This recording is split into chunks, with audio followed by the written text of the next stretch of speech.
Estamos de regreso en esta transmisión especial previa al tercer y último debate entre las y los candidatos a la jefatura de gobierno de la Ciudad de México. Muchas gracias por acompañarnos y continuando con el análisis de lo que significa este encuentro entre los aspirantes a encabezar la jefatura de gobierno de la Ciudad de México. Capital 21 también tuvo la oportunidad de hablar con el periodista Francisco Garfias. Él nos comentó cuál es su opinión acerca de las propuestas de los candidatos y también de los retos que enfrenta la ciudadanía. Acompáñenos, esta es. Francisco Garfias, analista político, periodista, escritor. Muchas gracias por recibir de nuevo a Capital 21. No, encantado de estar contigo nuevamente y estoy a tus órdenes. Pues Francisco, a poco tiempo de que se lleve a cabo el tercer y último debate entre las y los aspirantes a la jefatura de gobierno, ¿consideras que este debate puede servir a través de lo que digan los aspirantes para cambiar la intención de voto, para cambiar las preferencias? A la luz de lo que hemos visto en los debates anteriores, no solo en lo que concierne a los candidatos en la Ciudad de México, sino los tres debates que hubo de la elección presidencial, poco significativo es el impacto que han tenido sobre los números en las encuestas, si estas están correctas, porque no hay que olvidar que solo son eso, encuestas, una especie de retrato del momento donde la gente en realidad no dice absolutamente toda la verdad o se resiste a contestar o contesta con otra respuesta. En fin, puede ser que, como lo hemos constatado en los anteriores, pues no han movido significativamente las encuestas. Si eso no ocurrió en la presidencial, menos en la de la Ciudad de México, que tiene en términos proporcionales mucho menos audiencia. Francisco, uno de los temas a tratar en el debate será el de profesionalizar al servicio público. ¿Hacia dónde se debe dirigir el gobierno de la Ciudad de México para tener servidores públicos profesionales? Bueno, mira, vamos hacia una nueva etapa donde las delegaciones, por ejemplo, serán ya alcaldías. Esto significa un cambio significativo en lo que se refiere a la influencia del gobierno de la Ciudad de México, por ejemplo, en términos de presupuesto, en términos de seguridad, en términos de... O sea, las hoy delegaciones, todavía delegaciones, ya serán alcaldías con las mismas facultades que tiene un municipio y podrán ser más autónomas. Esto de alguna manera reduce la influencia. La profesionalización, pues es una promesa que yo vengo oyendo desde hace ya muchos años.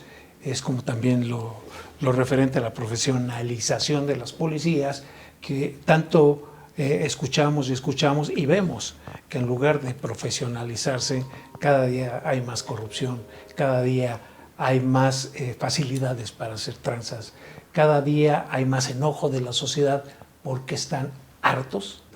Otro tema es la democracia. Mencionabas, Francisco, hace unos momentos las alcaldías. También tendremos por primera vez los capitalinos un congreso local. ¿Qué propuestas consideras que son valiosas por parte de las y los candidatos en materia de democracia e incluso de fomentar la participación ciudadana? Bueno, teniendo ya un congreso como tal, también, digamos, se presta a un mejor equilibrio. Y hoy ya tenemos un congreso en la Ciudad de México que es, con facultades similares a las que tienen en los estados. ¿Esto qué quiere decir? Pues que tiene que haber un equilibrio. Vamos a ver cómo queda conformada y qué tanto, si alcanza una mayoría absoluta el ganador, si no la alcanza. Yo veo ahorita la necesidad de que efectivamente se necesitan contrapesos, y no lo digo solo a nivel de la Ciudad de México, también lo digo a nivel federal. Ojalá pudiéramos, o el Congreso que venga, sea un Congreso que pueda representar un contrapeso al Poder Ejecutivo. Yo creo que sí hay riesgos de que si el Ejecutivo tiene una mayoría aplastante en el Congreso Federal, pues tendremos imposiciones y un gobierno muy vertical. Y después del día de la votación, después de que los ciudadanos vayamos y pongamos nuestro voto en la urna, ¿cuál es el reto para la autoridad electoral, también para los futuros gobernantes, pero sobre todo para la población, Francisco? Mira, yo creo que el principal reto aquí en la Ciudad de México, que tenemos en este momento, por las cosas que hemos venido presenciando, es la seguridad. O sea, la violencia ya está, la violencia del crimen organizado ya está, ya sentó sus reales en la Ciudad de México. Yo creo que es uno de los principales retos. Otro, como tú lo bien sabes, y es de vieja data, es el agua. Tenemos un problema de abastecimiento de agua, que si la cuenca del Lerma, que si necesitan, por ejemplo, la crisis que pasamos hace poco, que varias delegaciones tuvieron escasez porque no llovía lo que tenía que llover por el lado del Lerma, en el Estado de México. Entonces los agricultores de ahí, y ese es el acuerdo que existe, requerían agua y no podían traer a la Ciudad de México suficiente líquido para abastecer a varias delegaciones que tuvieron un problema de agua. Ese es otro de los grandes retos que tiene el gobierno que viene. Y uno más es la corrupción. Francisco García, pues muchas gracias por recibirnos una vez más. No, hombre, aquí es un en tu placer. Casa Capital 21. Y estoy a sus órdenes cuando me requiera. Muchas gracias.